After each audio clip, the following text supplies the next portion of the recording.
सबसे पहले जो हुमायूं का मकबरा बना, उससे ये प्रेरणा मिली कि ताजमहल बनाया जाए, क्योंकि वो लगभग वैसे ही प्लेटफॉर्म पर है, वो भी यमुना के किनारे है।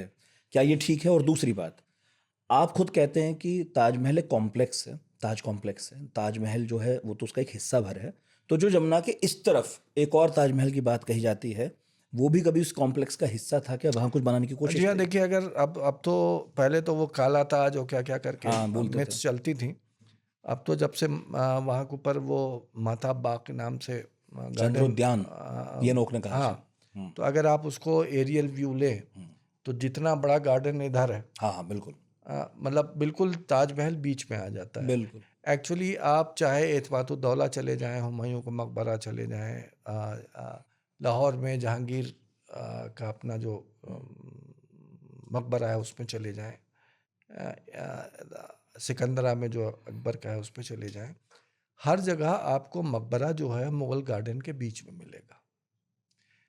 सिर्फ एक जगह, वो है ताज, जहाँ पे देखने में लगता है कि एक तरफ गार्डन है और जहाँ ख़त्म हो रहा है वहाँ ताजमहल। वहाँ ताज है। लेकिन अब महताब बाग के निकलने के बाद ये समझ में आया कि उस दरिया को भी, क्योंकि उनको बहिश्त दिखानी थी, हाँ, एक फ्लोइंग रिवर को जन्नत तो से जन्नत में बुलाना बहती है। था, तो वो जो उन्होंने किया है, वो जिधर से आप दाखिल होइएगा उधर से एक बड़ा सा गार्डन, मकबरा, और उधर रिवर बहती हुई जन्नत की, और उसके बाद फिर एक उतना ही बड़ा।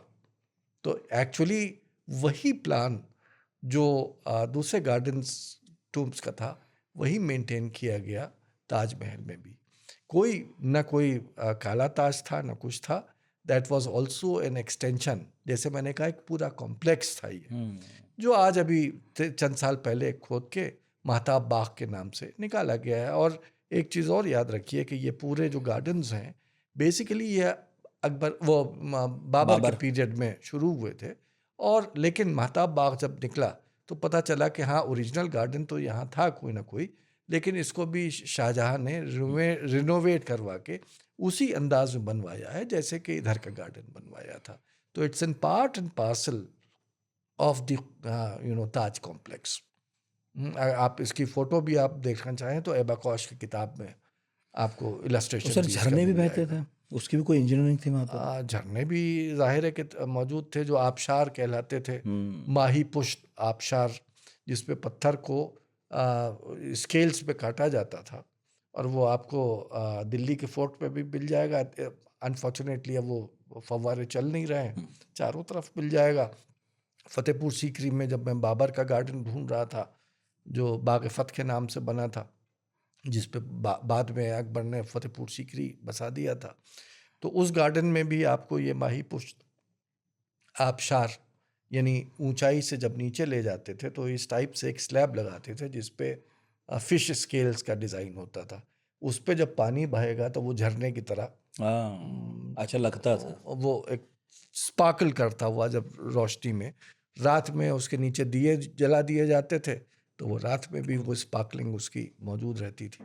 तो ये ताज में भी है, ये हर जगह है। आपको जितने भी मुग़ल आर्किटेक्चर है उसमें सिमेट्री और ब्यूटी दो का ख्याल रखा गया है, जो हर जगह आपको ताज में भी मिलेगा, दूसरी तो बिल्डिंग्स में दूसरे भी ताज मिलेगा। जैसा कोई नहीं नहीं, ख्याल नहीं था? ये सब तो एक वहाँ के टूरिस्ट गाइड्स की बनाई हुई स्टोरीज थी, जो अब ख़त्म हो गई जब एक्सकैवेशंस होने के बाद। नहीं, क्योंकि लॉजिक भी यही लगता है कि अगर कोई बादशाह जमुना में आए और ताजमहल में जाए, तो वो ऐसा क्यों करेगा? एकदम कोने में ताज बनाएगा? भाई, उसके पास ज़मीन है, वो इधर भी बनाएगा, उधर भी बनाएगा, अरे बीच में आएगा, वो खूबसूरत भी पूरा, लगेगा। इसीलिए आप देखा कि सिर्फ साइड्स साइड्स में भी हाँ जो हवेलियां हैं, जो बड़े बड़े उस पीरियड के जो नोबल्स हैं, हाँ, उनकी हवेलियां और बागात हैं। यानी अगर उस पीरियड का आप नक्शा देखेंगे तो जो आज लगता है कि सिर्फ एक सिलेंड्रिकल यूं खड़ा हुआ है, वैसा हाँ, नहीं था। नहीं है वो। ये पूरा एरिया जो है वो एक, ठहरते थे जी लोग। जी, लोग अब ठहरते समझ में थे आता है इसमें। कि वहाँ लोग जी ठहरते होंगे, जी रहने का बड़ा अच्छा इंतजाम जी है।